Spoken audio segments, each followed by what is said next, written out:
Jopuonj madongo mag sikunde primar okwa mondo orwak somo mar lony manyasani mondo ket chenro mag somo e sikunde obed mayot. Ka giwuoyo romo mar jopuonj madongo madhi nyime Mombasa, giwacho ni midhiero maduong' ma koro gikadhe en nok mar masinde machwalo somo e lony manyasani.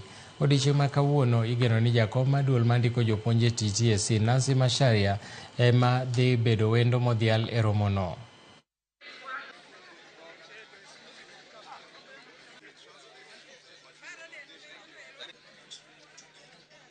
You know, countrywide we have indeed a shortage of infrastructure in a number of schools. What we've done as SEPU, we have zero rated. We have reduced the price for these kits.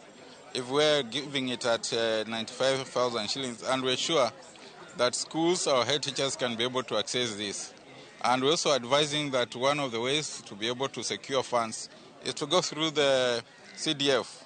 That when a child is being told you cannot be able to leave for lunch, then the child has to now sit the afternoon paper hungry, and to be able to ensure that we do what needs to be done.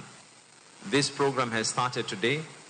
As I was getting in, I'm informed that we are doing close to 11,000 students on a daily basis, a proper meal together with water and all, and this will continue until the exams get finished, with the hope that these small things can be able to add up to the big things that we have hopes for these young people.